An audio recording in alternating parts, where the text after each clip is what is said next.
Hello, everybody, and welcome to Command Point.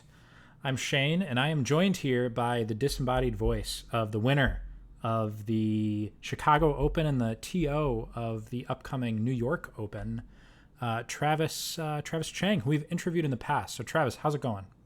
Doing good. I'm excited to talk about my Bird Boys. This was my first team I played this edition, so All the way back, yeah, the yeah, the very first part of Cadre this edition. Mercenaries, The is that what they're Cadre called? Mercenaries. Yeah, the Yeah, Cadre Mercenaries. You could eat people. You had a big boy. You had four dogs. But we're yeah. in a different world now. Yeah, we are not talking about those guys. We're talking about the new, very exciting Farstalker Kinband, who is a team that I've really taken a liking to in the I almost said months, past few weeks, and I've really been enjoying them. And you have, as a lover of Kroot, you and I have been talking about Farstalker Kinband kind of back and forth for a couple weeks, and it's a really fun team. It's a really interesting team, and I wanted to do it a little more justice by kind of going a little more in depth with this video, and just kind of talking about what we described as in ode to our wonderful gunslinging Western pistolier, the good, the bad, and the ugly of the Farstalker Kinband, and there's a lot of all of those things here. Yeah, they're So all over the place. for sure. So let's start. We're going to start with the good because that's a great place to start. And we are going to start. I want to just talk about the first thing that stuck out to me when I looked at this team, and that was 11 activations. Um, 11 activations is great. It's more than most teams. It's not quite up to the hordiest of hordes, but 11 activations is great. And it can be 10 if you go double dog, but I tend to go single dog and ensure that we get 11 activations. Um, I it's mean, a to be yeah. fair, Go ahead. like I think even the Horde teams cap out at 12 actual like turns basically. So 11 activations is good. And then the GA pair, so you have 10 activations is still plenty good. You get like 11 models versus like the 14 models, but it's still split over the same number of activation turns kind of. For sure. Yeah. And honestly, it's sometimes unless I really value like having a few more activations than my opponent, I found that on some missions having double dog is still pretty good. There are certain things that the dogs can really give trouble to in melee, and having that 10-inch charge is just vicious. Um, and there's one mission in particular on Into the Dark. I don't know if you've played it, but it's the one where you have to pick up objectives. Yeah, I think I literally just played that one this weekend as Carskin, so Yeah. So the double dog on there, you can have, if you can get those doors open, you can GA2 those dogs, do gather, run them in, and then run them back out, and just grab two of those central objectives, and that can be pretty nasty. yeah, I played against Wormblade doing that basic strategy with hiding this Yep. weekend, and yeah, it was pretty much almost impossible to beat because you control like three objectives almost immediately and just run away. So Yeah. I mean, I've rough. I've said that I think the whole pick up and drop mechanics were kind of clunkily added to this game, and missions like that sort of show it off. But Uh, Kroot definitely have some cheese there. But anyway, um, No, it's good to know the cheese for any given team. So knowing absolutely. that you can do pickup cheese with dogs or like mission action, like as long as they can do that kind of mission action, is it's good to know. And the same thing with like paired Kroots for the GA2. On In the Dark, I feel like GA2 just is much better than it is on Open. For sure. I can see that too. I mean, we're seeing some people really high on breachers using Yeah. that stuff as well. So, Yeah, being able to like open a door, go on guard, and then have another guy run in, grab a thing is very powerful because the rooms absolutely. are completely empty. So Yeah. those four shots from guard, even if they're hitting on fives, you have a reasonable chance of clipping someone. Yeah. And I've also, on the topic of big empty rooms, I've really been enjoying, you can plop a barricade on an objective in that empty room, essentially empty room. And as long as your bird guy is deployed near that room, you can kind of create this dichotomy where your opponents don't get cover in that room, but you do, which is kind of cool as well. Yeah. And Um, speaking of things that give that matter care about cover, the Kroot's primary ability in this case is Rogue, where you get to yes. double up on your retained cover saves, Hmm. which is a definitely a very powerful ability if anyone has played against Wormblade and has played against it Yeah. before. I feel like at this point, all the teams I like to play have something like this. It was to the point where I saw the intercession how they could do something like this, and I was like, ooh, I want to do that. And then I realized there was better choices, but still, rogue here for the Kroot is it's huge for the durability. Yeah, if you're in cover, you get to retain twice, and if you play against the four ballistic skill teams, a lot of the times they're only going to hit you with like 3 hits. So just auto passing 2 of them is really powerful, and you can also do I think you can do the crit as well, right? Yep, you can do one Yeah, crit or yeah. two normal saves, which a lot of the time I mathed this out a super long time ago because of the cult agents. But a lot of the time it's actually better to just take the crit.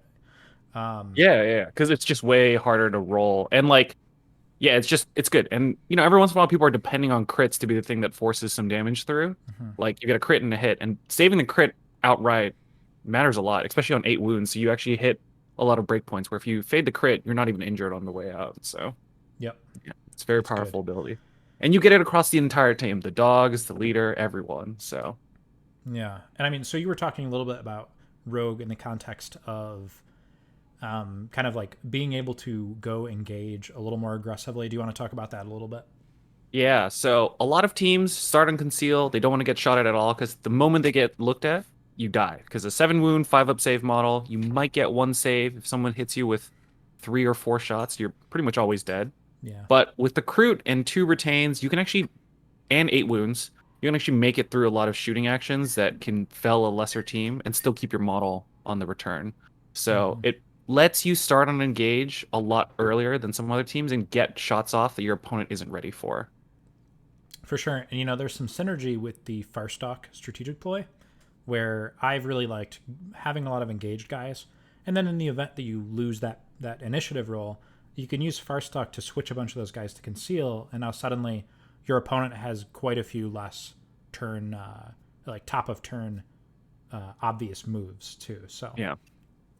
Yeah, there's some good juking that you can do with mm, with that ploy. So yeah, it's a thing I like doing on all my teams. Is I don't generally play everything on conceal on turn 1 because it just limits too many of your options. But Kroot, you can just start on engage, start shooting, and you get away with it because you can double save against the lower ballistic skill teams, as yeah, long as you're getting the benefits of cover. So there are a handful of teams that can nuke that, like Phobos get it with no cover on their base yeah, guns. Pathfinders, obviously. yeah. Intercession Then can get it in some and ways then too. yeah, if they get a crit, and then Karskin kind of can do it. Yeah. So there's definitely ways to get around it, but it is a very powerful baseline ability across 11 models. Yeah, that AP2 kind of shuts it off a little bit too. True. Yeah, yeah. But High then again, AP. if you're getting hit by AP2, you're dead anyway. So Yeah, exactly. you have Like that. your goal is if you can snipe out all of their high AP weapons early on, and it's just a normal shootout with the normal guns, even though your guns aren't doing that much, Yeah. you should take a lot less return damage compared to like Pathfinders or Vet Guard, who just like your models are after they get shot, they're done. Yes, for sure. So I wanted to move on to the next of the good, which is one of my favorite things about this team, and that is really, really good equipment options and good ways to spend your EP. I really like the ability to kind of tech your team out depending on what you're playing against.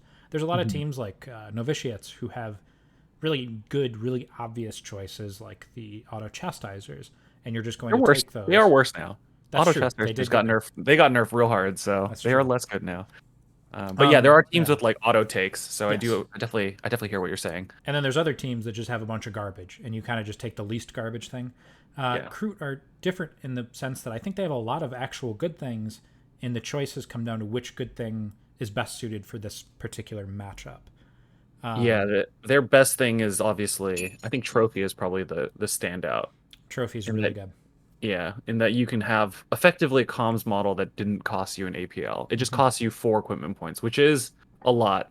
One of the one of the things that I have a kind of a problem with the Kroot equipment is they put a big target on the model that you're putting the equipment on. Like if you give someone meat, your opponent knows a full third of your equipment points went into that option. So Yeah. it can be a little risky, especially Hmm. with something like trophy where it's, 40% of your equipment's. Definitely. And I've really been enjoying putting the trophy on something like the crossbow guy or Mhm. the long sights to kind of give them the full ability to get a little movement while still like turning their kit online. Yeah. I think there's Um, also like some cool things with Toxin Shot being really good against the melee centric teams. Like if yeah, you shoot a Nightmare Hulk with stun, it yeah, just doesn't do anything. yeah. Nightmare Hulks hate that stuff. Yeah, it's just like a dude wandering around. So taking 5 Toxin Shot equipment points and then having your cold blooded with Toxin Shot in that matchup is you're just standing around like plinking away at these Nightmare Hulks and just getting trapped as everyone else takes their shots on it. So that is Yeah, it's definitely good. Tyranids too. If there's people playing Hmm. Tyranids, Hmm. which Tyranids I've noticed in my local meta, there's always somebody playing Tyranids, no matter how many new spicy releases come out. So there's a lot of teams, like you said, and then in particular the piercing shot against elite teams. I'll take a Crute rifle on my leader, give him a piercing shot. Throw a piercing shot on the pistol. Yeah, the pistol Um, guy with the AP1 is he's quite good. yeah, really good. And then just having that, and then you've got two already on the cold blood, and you have quite a few AP weapons on this team between those two, the cold blood. You've got your heavy gunner, whatever that may be, your crossbow guy, and then your sniper doesn't really need AP to be effective most of the time. So No, he's good on his own. yeah, you can really kind of put together a team that is pretty decent into these elite options. So I've been a big fan of the equipment choices. Yeah, to be fair, this team definitely plays as a shooting team where if you get too close to them, they will beat you up in melee if you've Yes. taken damage on the way in. Yep. Like you really want to get into this team in melee fresh, because if you're at half wounds, you will definitely get crushed on the return. Oh, for sure. Yeah.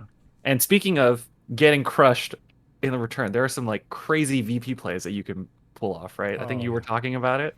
So somebody brought this up in the Discord, like offhand mentioned it as like a fun like kind of cheese strategy, and so I started trying it out, and I realized this is super easy to do, and it's really good.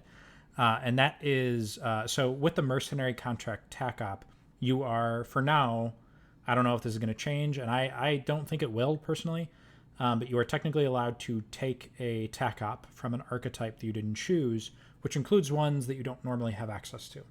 Yeah. So one of the ones I've been doing is taking capture hostage and infiltrate from the infiltration deck, which is one that I loved with Wormblade, so I'm already really comfortable Yeah. with it. And we're fully not allowed to take it. We get recon, seek and destroy. Yep. Yeah, Yep. recon and seek. And then Yep. so taking that capture hostage and infiltrate and trying to pair it with Rob and Ransack, taking the seek and destroy archetype. And what you can do is if you get a melee kill that fulfills both of those tac ops, you can do capture hostage and infiltrate, which removes your model from the kill zone. It doesn't incapacitate them. It Yep. removes them from the kill zone, which basically automatically scores you 2 points on Robin Ransack as well. So you can get 4 points from a single melee kill. And if you're running Balance the Book potentially, which I'm not a huge fan of, but this is probably the one way to I mean, do it. this is where I would for sure Yeah. do it. Is as long as you have more than half your guys, you're just Yeah. done. Yeah. And then bam, that's 6 points out of a Yeah. single melee kill. And I give this team a lot of crap for not being particularly good at scoring, but there's something to be said for that nonsense. And it's really not very difficult. It's combining a lot of things, but I've I tried mean, it a few the other times. thing is you can do it with a Crute Hound, so you don't have to Yep. do it with like a melee special. You can just send dog Yeah. on a flank where someone just like lost a dude, or there's just a guy sitting around. He's just gone. Yeah. You're just And done. You're one just of the done with times your I've six done it, points. yeah, one of the times I've done it has been with the Crute Hound. So it's like, it's not hard to do. I've not failed to get it in any game that I've run both on. So that is probably one of the strongest plays you can do with Crute at the moment. And I I mean, don't foresee it changing. yeah, when I was playing Compendium Crute, I played Infiltration a lot because it allowed you to use your dogs to also score secondaries, Yeah. which was really powerful. Like having Implant with Crute Hounds or, Capture Hostage was the one that I actually did a lot Yeah. because the dogs could do it. It was great. I was like, oh, my dog is, Yeah. I charged it over to a model off in the enemy distance. I killed it. I'm like, you know what? We're done. He's done. Yep. He scored his 2 points. It was great. Yeah, so And those it's a very 10-inch powerful combo. charges, those 10-inch charges cannot be understated. When it Yeah. happens, your opponent is always like, "Wow, that was not something I was really looking at." I mean, the Um, best part is that you can even pay for it, so it's a 10-inch charge ignoring traversal fees. So it kind of plays like a 12-inch charge in terms Yeah. of how some of the rooms are laid out. So a Right. lot of times when I played Cadre Mercenaries, we just had no idea where the dogs were coming from, and they always got someone. Yeah. And that ploy is crazy because it's not the Global. first time that you would traverse or climb or anything. It's the first two circle or the first circle each time you climb or traverse. So it's like Oh, I traverse didn't is even read nothing. it that Yeah, way. Oh I had man. to. Yeah, I had to be like told Okay. that after a few times of playing Oh it. yeah, And it's like, actually that does look, yeah, and open those dogs are, yeah, whew, crazy, that is a crazy. fast team. Yeah. Anyway, so and then of course the one really great thing about this team is the flex capability. And do you want to talk about that a little bit? Yeah, I mean, I did the same thing with Hunter Clade at Chicago, where because you have models that are good at melee and shooting, you can play whichever side your opponent is weaker on. So, for example, like Vet Guard, only a really good shooting team. They have one melee threat. Yeah, So you can shoot until they get a little bit closer, and the moment you get closer, your guys can all charge and switch gears, and your opponent really doesn't have good tools. Or like this weekend when I was playing Karskin against Wormblade, my Karskin all of them hit on fours in melee, so a Wormblade operative just charged in with a cult knife with four attacks, and I just couldn't yeah, do anything. right. So this team can do something similar where they start off shooting or they start off, pressuring with some of the melee operatives to get people into weird positions, and then you can hit them where they're weakest, which is great. Yep, and this is something they kind of have in common with their counterparts in their box, the Navis Breachers. I've heard a lot of people talking up the fact that they're able to do melee and shooting on a lot of those operatives, and Yeah. there's something to be said for that for sure. Yeah, the Breachers are an interesting one because they hit on fours, but they do a lot more damage than the average Yeah, person because they're doing 3-4 damage, which in a lot of the 7 wound matchups is a big break point. Because if you get hit by a crit, you just everything else is lethal. yeah. So yeah. All Granted, right. it feels like it's the Kroot are the long range and the Breachers are the short range in the box, but Yeah, yeah. for sure. Weirdly But we've enough. got plenty of things that are not great. Yes. So let's move on to the bad of the good, the bad, and the ugly. We're on to the bad now. So the first thing I want to talk about in on the topic of that melee threat. They only have 3 attacks on most of their melee guys. They're hitting on threes. It's damage 3/4, so it's pretty solid against most things. But 3 attacks, even on the Stalker, who is kind of a melee specialist, and the Leader, who you would expect him to have 4, I suppose. 3 attacks. You can up this to 4 with a strategic play, but it still kind of doesn't feel great. They don't end up playing like melee specialists. They play as guys who can switch gears to finish people off in melee. That's really what 3 attacks implies. And that was the same way with the compendium team where Yeah. you really were trying to like soften people up and then you got a couple dudes with knives on 4 attacks that could really go for it. But they're not a super melee specialist team. They're like Mm-hmm. they can finish people off in melee really efficiently, but that's basically it. Because three Right. attacks on threes, you're getting 2 hits. I don't think anyone has ever really died in this format in 2 hits. Usually not. No. Yeah, it's pretty hard. I do love the Stalker.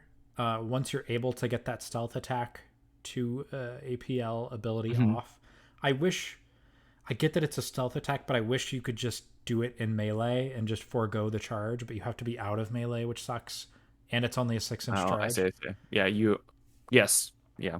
The Um, Stalker, if anyone doesn't know, is the concealed melee specialist on the Kroot team. When it charges for stealth assault, it only has a 6-inch charge, but when it attacks, it can use 2 attacks at the same time, yes. which is the same wording from Phobos. It can be really good because if you get 4 and 3 damage on a crit and normal, you can just end someone. Yeah, it's super Yeah. good.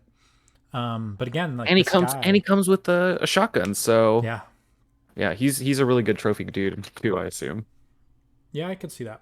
Yeah. I love that model. It is a shame that you have to pay to get him 4 attacks, even though he is clearly meant to be there. Granted, he has balanced and rending, so I've been Yeah. able to do work with him with his 3 attacks against Yeah. some teams, but it's still not great. Yeah, it's really annoying that there are a couple operatives that start at 4 but get capped at 4. Like you're never allowed to Yeah, go over that because I guess that's just the realm of the superhumans for it's just Space too Marines good. only, which Yeah, is which is really annoying conceptually. Yeah, yeah, and I don't think that like the Cutskin would enter like OP tier if he had 5 attacks personally, but No, he would okay, just shred the 7 wound models and yeah, then still struggle against the Space Marines because Space Marines just have so many wounds. Like right, a Space Marine is probably still going to beat you in melee if he charges you, which I hmm, think is yeah, it's just it sucks. So it's definitely a for sure a downside is that you get 3 attacks on a melee team, but if you go at it from like your shooting team first and you can melee, then it works out a little bit better. hmm. And that's kind of like the point here with the bad is these things are you can work around them in the bad, um, and it's just kind of a bummer at worst that it has to work this way, but there are workarounds. So moving on to the next thing, they're flimsy, and this is kind of to be expected. So it's maybe a little bit of a nitpick, a little bit shallow of a criticism, but even with Rogue, 11 bodies, they can drop pretty quickly if your opponent is capable of getting around that cover, whether it's moving within 2 inches of you or having no cover as a rule. They can drop very, very quickly with their 5-up save and their 8 wounds. So that's just been a thing that I've been grappling with, and it's mostly from the perspective of in those instances they just don't feel like the kind of team that is necessarily needing one less operative compared to some of these 12 operative teams. So Yeah. that's just been Yeah. my take. I think it's just very punishing, especially in the dark where there's almost no actual cover Mm-hmm. around. So there's only so many spots that you can actually get the benefit of rogues, which is why I feel like on open they're probably better because you're pretty much always in cover if you really want to be. Yeah. So then you get the benefit just way more naturally, which is good. And yeah, this team definitely feels like it could have just been 12 operatives and not been broken, but maybe 12 operatives against breachers was really, really hard because you could have taken 2 hounds, 2 GA, 2 dudes, and it Maybe. would have maybe it was overwhelming in that case. Possibly, yeah. Yeah. And then do we want to talk about the tech plays a little bit? What your thoughts Yeah. are on the tech plays? Because I found that it was a little bit. They have good ones for sure. Yeah, they've Um, got one good one. They've yeah, got Vengeance for the Kinband, which is when someone kills a model, you can mark them, and then you get relentless against that guy yeah, for basically until he's dead, right? yep. Until they die, then you're Yeah, able to use the ploy again. correct. But So that until is they die, actually yeah, pretty good. yeah, But I mean, that's the one out of the four because we've talked about Mercenary Contract, which is used pre-game, so that doesn't really come into play. So we got two left. We've got Slip Away, yeah, which is cheap fallback, which is okay. I mean, yeah. that's definitely not a bad ploy. It just is. And then the other one is you can do a mission action in front of someone, and the only you don't it doesn't matter about control or anything else, Mhm. which is cute. Yes. In my I can, handful of games, I have used.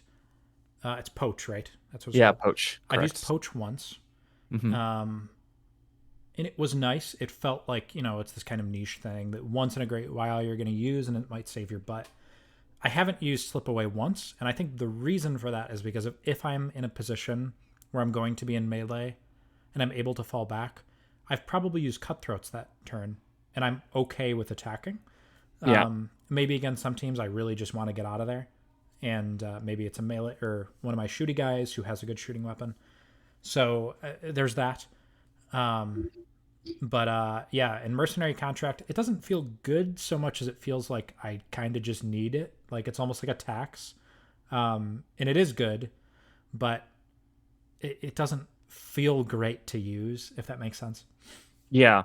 I mean, having only one real tack up that you can use regularly means that you're really banking on your strat ploys doing a lot of the heavy lifting. And to be fair, all of them are good at different Yes. times, but it is nice when you can have like 2 or 3 different things that are good. Hmm. So, And yeah, they end up being kind of CP starved because of all this. Like you kind of start down a CP with mercenary contract. You've yeah, got these great strat ploys that you're using at least one of them every turn. And then, if you're against an elite team, you're more likely to be popping vengeance for the Kinband. And so these other two ploys, these other two tactical ploys, sometimes they don't even get the chance to like see the board a lot of the like time. all your CP is like fully budgeted by the time you're getting Yeah, to like, oh, I could have used it here. I could right. see that.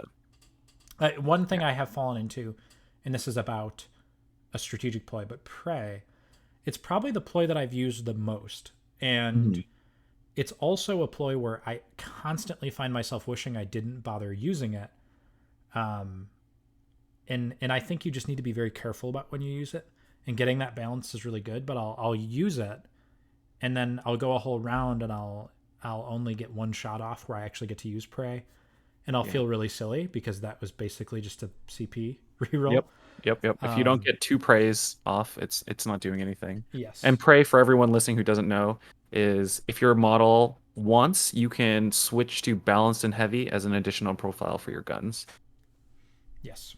Which Yeah. is Which nice. could be good. Yeah. Is there something I'm pretty sure you can have multiple instances of balance, right? So the pistolier can balance twice.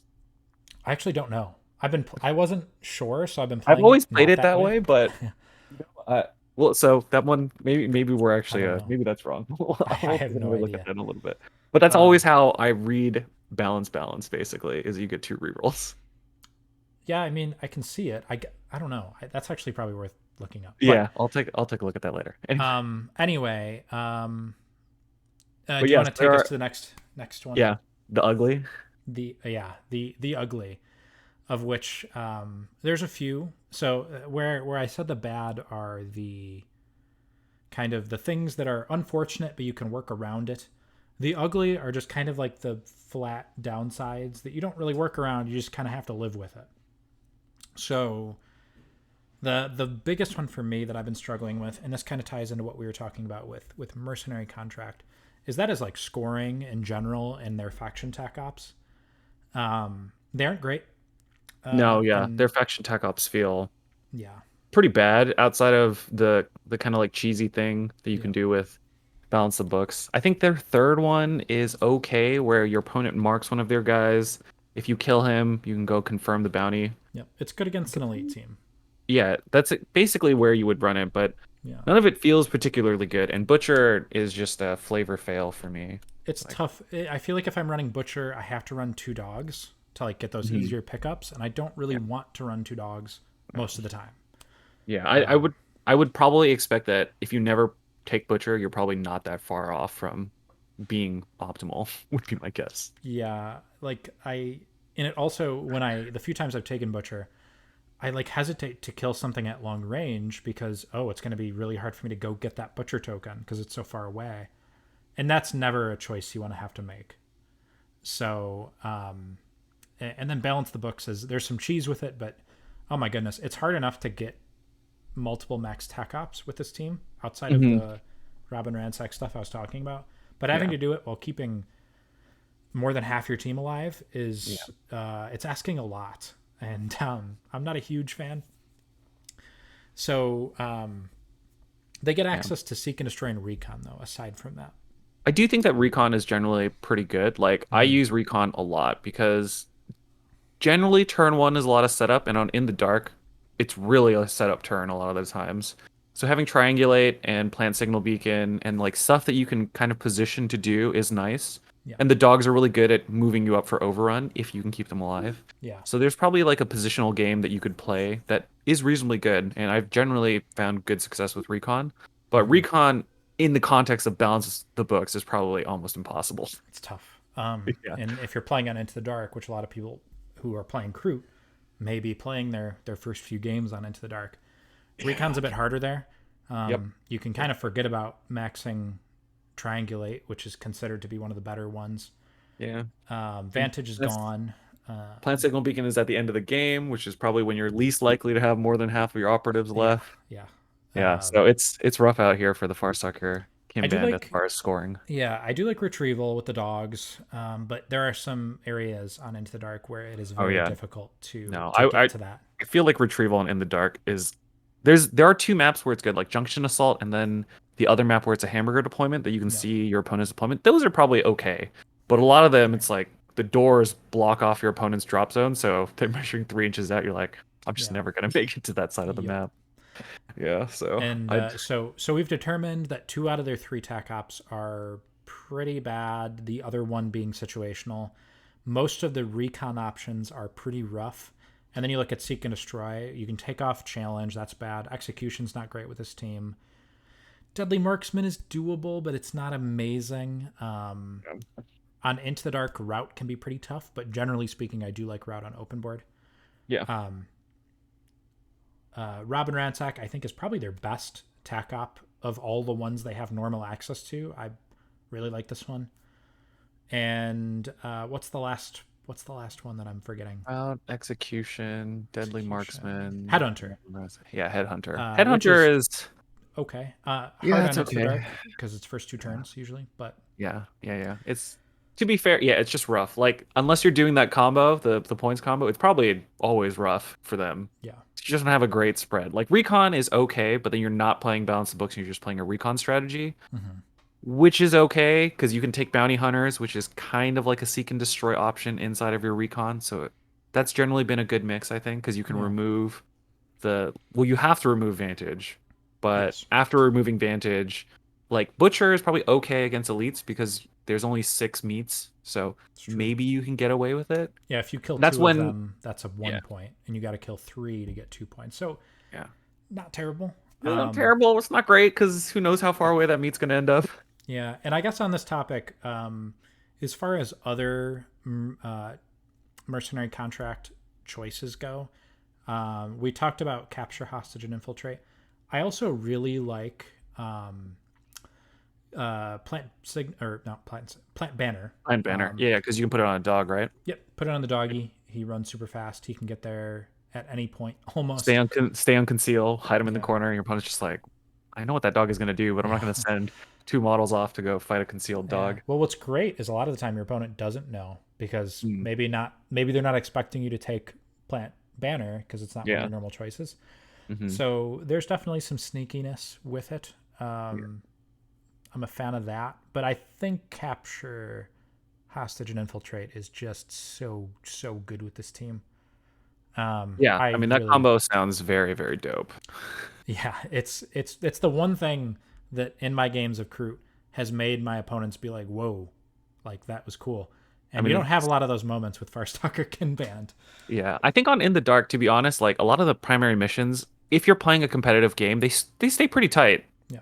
They don't swing out wildly, so it really does come down to scoring your secondaries efficiently, Hmm. and being able to swing 6 points in one activation with no recourse is very, very scary. Yeah. It's pretty crazy sometimes. Yeah, and it's probably worth doing. And then, but yeah, so as far as one of the other primary ugly things is their ballistic skill is just atrocious, right? Yeah. Fours.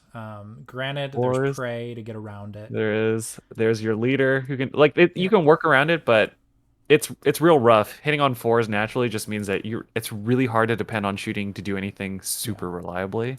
And because you are primarily a shooting team, because it's really where your strength is at, it's rough. Fortunately, you've got the Cold Blood, who is probably he's up there. He's one of my favorites on Yeah, this team. he's definitely one of the best models on the team. Um, Easy. the long sight also gets 3 up. The With leader, of heavy. course, with heavy, Yeah. yeah. Yeah. The leader, if you take a Kroot rifle, which has kind of been my go-to. I know you have some thoughts on the photon grenade, which I'd like you to explore.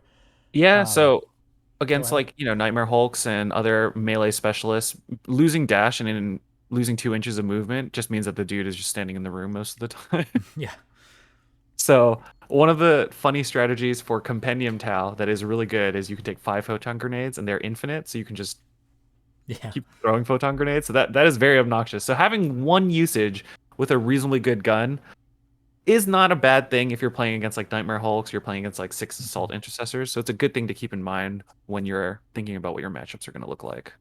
for sure. The one that's hurt me the most with the 4 ballistic skill is the crossbow. Because Yeah. I'll set up all this stuff where I give the crossbow lethal 5 and it's got AP 1, and then it rolls like 3 3 or two Yeah. threes and a 2 and then like a 5, and I'm like, oh well, this is sad.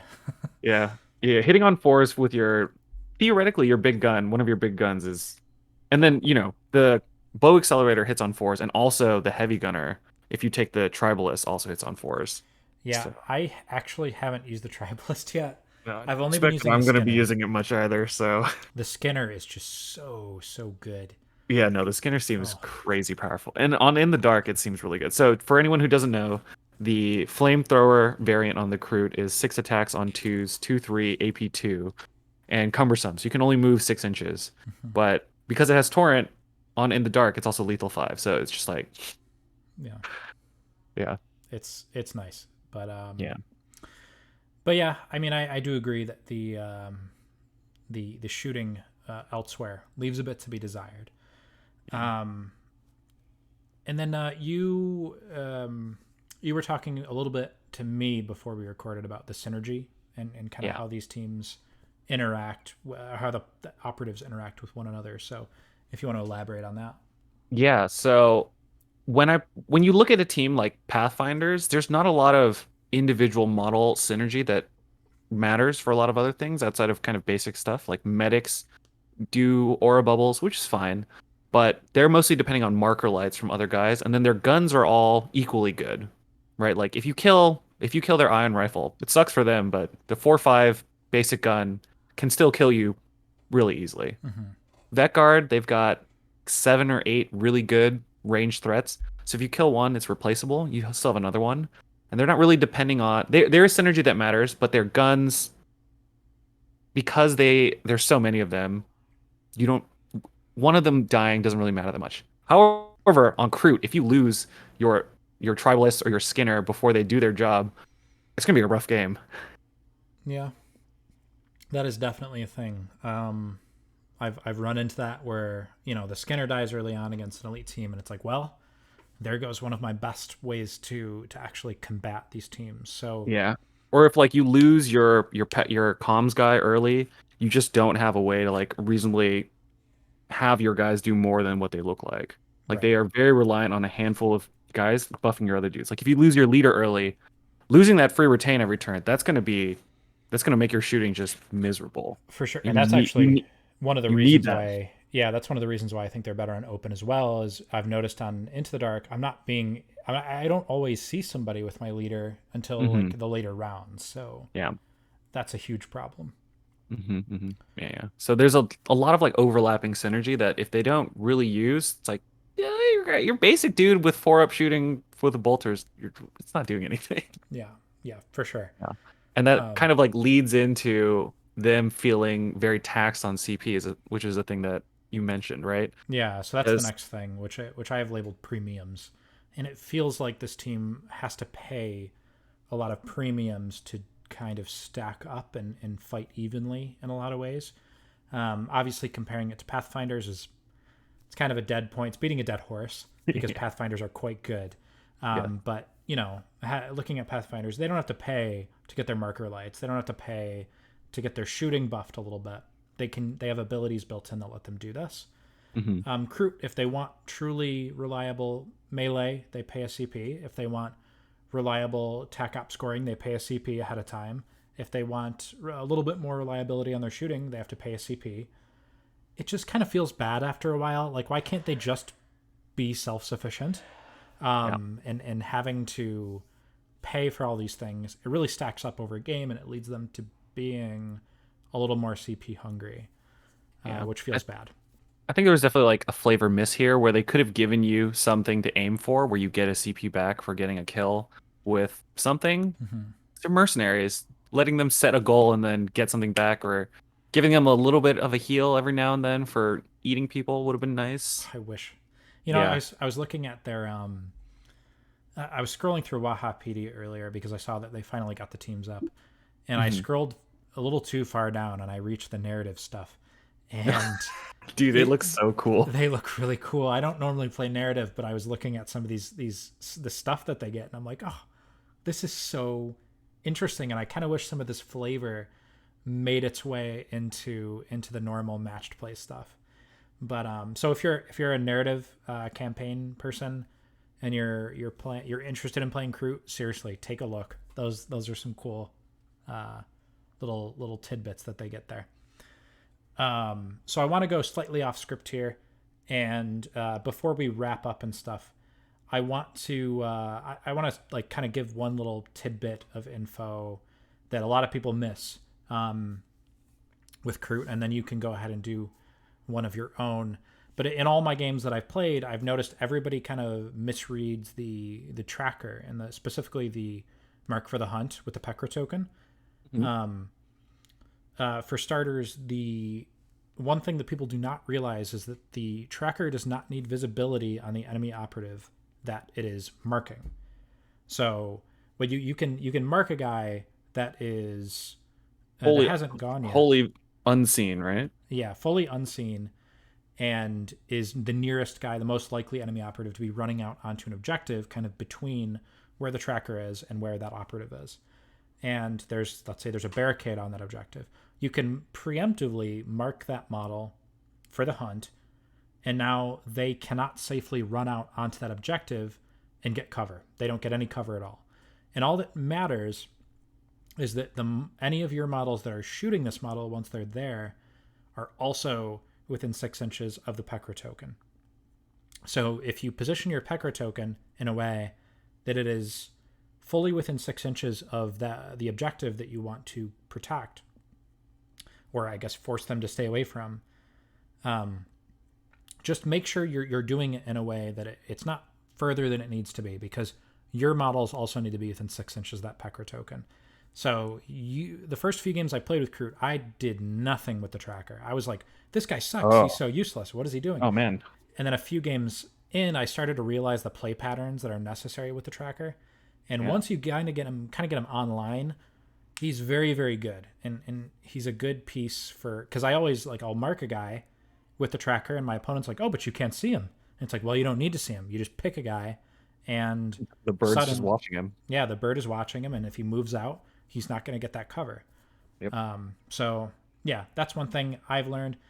Reread that tracker ability like 50 times, get it melted into your head, because if you can start properly using the tracker and that ability, I think you're going to get a lot more mileage out of him. So Travis, Yeah. did you have anything? I think one of the things that would probably be good is using the Pistolier is probably one of your last operatives on early turns. Mm-hmm. Because what you really want to do is you want to have two things set up for it so that it's ready at the beginning of a turn and you can dash out to set up for a double shoot the following turn. So you want it to be as safe as possible until you're ready to be able to lose an initiative. Because if someone goes to shoot it, you want to be able to shoot back with an AP1 balanced lethal 5 3-4 pistol. Right. So For the sure. quick draw, you really want to set up a position where you can either get a quick draw or you can get the more fun part, right? Mm-hmm. So I think that's a good way to use the Pistoliers. Set them up as a closer end of the turn trap so you can move into position, which I don't think is super obvious up front. For sure. And another thing that people miss that I actually recently learned about that guy. Well, I didn't. It's not that I recently learned this, but it clicked for me when I saw some people talking about it. And that's while you're activating a model, it's still ready. It's not. It doesn't stop being ready until you're finished activating them. So if you're playing on Into the Dark and there's an enemy operative on guard, and you move your Pistolier within 6 of them, they can go ahead and take that guard shot, but you can still do your gunslinger ability to shoot them first. All that this is going to prevent you from doing is shooting again later in your activation, but it's a pretty interesting thing to kind of try and bait that out and shoot them first. So yeah, you can use it to trigger an on guard, and then if you get lucky, you can probably end the dude. Yep, and he might not get to shoot at all. And if he does shoot, there's a good chance he's injured. Very cool. All right, so I think I like that we've finished, by the way, on the Pistolier to wrap up our theme of the good, the bad, and the ugly. It just feels really good. I guess that kind of wraps up all of the things we wanted to talk about. So, Travis, before we finish, is there anything you want to shout out? You're TOing the New York Open in New York City in less than a month from now. Go ahead and take the stage. Yeah, we're running a big 2-day, 6-round, 48-person tournament in New York called the New York Open. It'll be the first time we're running it. It's on November 12th to 13th. The first day will be open terrain, and the second day will be in the dark terrain. So we got a little bit of mixed terrain. And we have 2 one-day narratives. The first day on Saturday is called Claustrophobia, and the second day is The Hunt for Sunday. Nice. And they're both unique narratives. I've been doing narrative stuff for the last year. They should be a more chill experience with a lot of crazy stuff going on. We've got trench boards, special in the dark maps, and maybe some older pieces from Warhammer's history. So it'll be a great time. I think we're halfway full on everything. Maybe definitely more full on the narrative stuff. So if you're interested in narratives and you can make it out to New York, come on down. It'll be a great time. Yeah, run those Farstalkers. Use those Spec Ops. Yeah, for And sure. I'll be there. Not playing, unfortunately. I'm in Brooklyn just like coincidentally that weekend, and I already had plans there, so I can't play in the tournament. But I might swing by one of the days and hang out, and that should be a fun time. Yeah. So Yeah, anything else please you want to come shout out before we wrap up? I think it's just, we have our Instagram handle, the Brooklyn Rats. That's my team. That's one of the teams that's helping to run the New York Open. And we've got the help of all the LGSs in our area. So if Nice, anyone here is on the fence on going to their first tournament, please come by. We've done a lot of first timer tournaments, and this should be a good one because you'll get a lot of reps. And there's one thing I've learned playing this game is the more reps you get, the better you get. The distance between 0 games, 1 game, 1 game, 3 games, and 3 games, like 8 games, is yeah, massive in terms of huge just like, yeah, you're just a so much better player just having played like 3 or 4 games. for sure, and Uh, that is so true, especially with the crew, yeah, as I've realized. So to wrap this up, I want to thank everybody who is watching this video. If you stumbled upon us and you're not subscribed, give that a consideration because we are pumping out Kill Team content at least weekly. We try, and there's a lot of other stuff on the channel right now if you want to check that out. Huge shout out as always to our patrons over at patreon.com/commandpoint. We actually did an interview with Travis and Leila, also from the Brooklyn Rats. That is an old podcast from probably more than a couple months ago at this point. After I believe it was KTO where we interview these two. So if you guys want to check that out, head over to our Patreon. It's kind of like a tip jar for us these days and helps us keep the lights on at Command Point. And again, just thank you for watching. This is Shane from Command Point. Thank you so much, Travis, for coming on and talking about Crute with me. I yeah. appreciate that as always. Always a pleasure. And Thanks. yeah, of course. Yeah, thanks for having us or having me.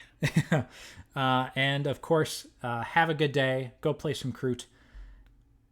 That's all.